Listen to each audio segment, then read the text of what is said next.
The biggest mistake W-2 earners make with real estate isn't the deal. It's the tax strategy. Most people work a full-time job, invest in real estate on the side, and then hand their CPA a box of documents in April and hope for the best. That approach costs them thousands of dollars every year, not because they're doing anything wrong, but because they don't know the rules. Today I'm going to break down the tax strategy that actually makes a difference for someone with W-2 income and real estate. You don't need to be a CPA to understand this. You just need to know where the leverage is. First, understand how your income is taxed. Your W-2 income is ordinary income, taxed at the highest marginal rates. In 2026, that's up to 37% at the federal level, plus state income tax. Real estate income is different. Rental income and real estate gains are treated as passive income, taxed at lower capital gains rates on sale, and offset by depreciation deductions that most W-2 earners don't use properly. Here's the key concept: depreciation. When you own rental real estate, the IRS allows you to deduct the cost of the structure over 27.5 years for residential property. This is called depreciation. You're deducting wear and tear on an asset that, in most markets, is actually appreciating in value. A $300,000 rental property with a $240,000 structure value gives you roughly $8,700 per year in depreciation deductions.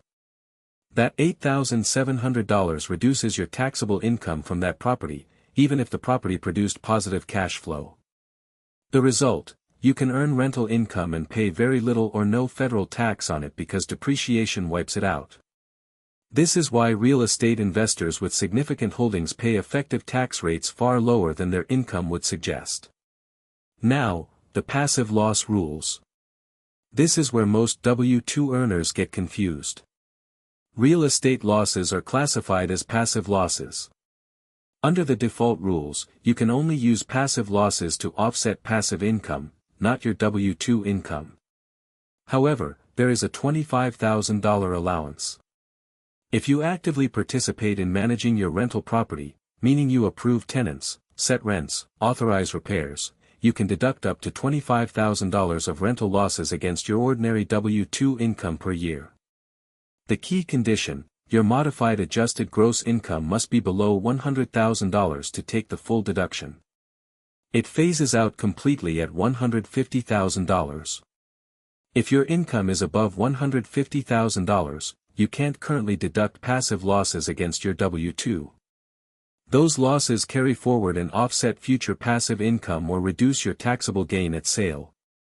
For most W-2 earners starting out, here's the practical implication: keep your MAGI at or below $150,000 through retirement contributions, HSA contributions, and other pre-tax deductions, and you can take up to $25,000 in rental losses against your W-2 income.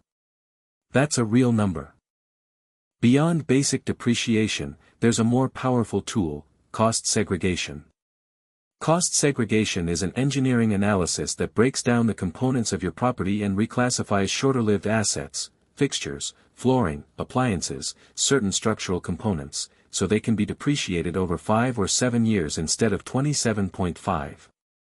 On a $500,000 property, a cost segregation study might reclassify $80,000 to $120,000 of assets for accelerated depreciation.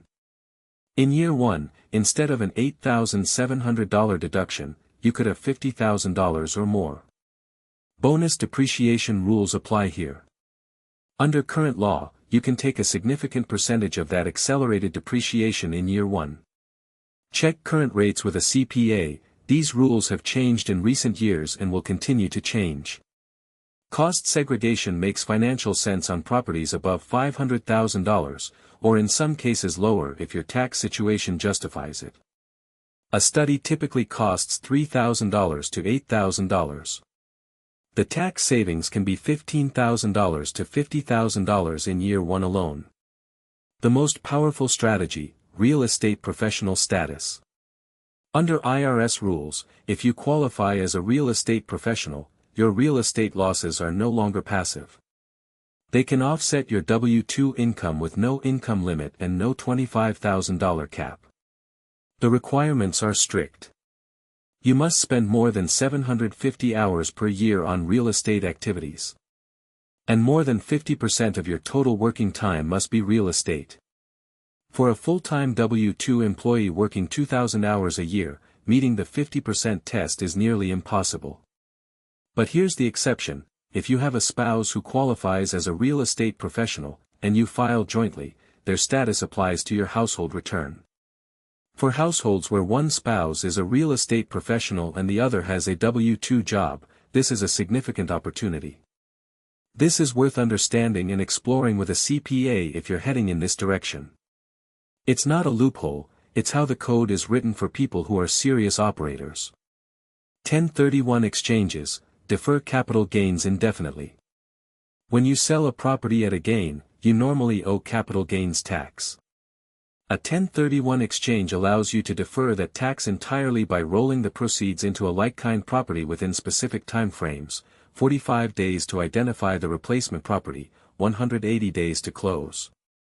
If you continue exchanging properties without triggering a sale, that deferred gain never gets taxed in your lifetime. Your heirs receive a stepped-up basis at death, and the deferred tax disappears. 1031 exchanges are not complicated, but they require a qualified intermediary and strict timeline adherence. Use a professional. The cost of a bad 1031 is the entire deferred tax bill. Here's your action plan. Step 1. Talk to a CPA who specifically works with real estate investors.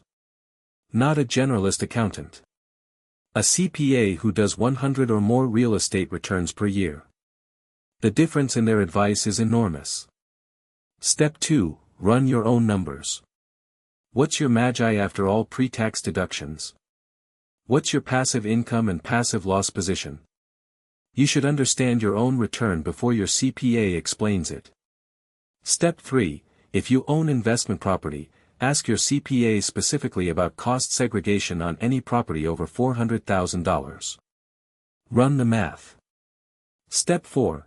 If your household has a spouse who is not working full-time, research real estate professional status.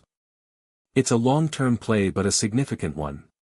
Step 5. Every property sale should start with a 1031 conversation, not end with a capital gains bill. The resources I recommend are in the description: a CPA referral list that specializes in real estate investors and a tax strategy worksheet you can use to organize your situation before the meeting. Subscribe for the next video. I'm going to walk through a specific 5-year wealth plan for someone starting with a W-2 salary and zero real estate right now. That one brings everything together. Thanks.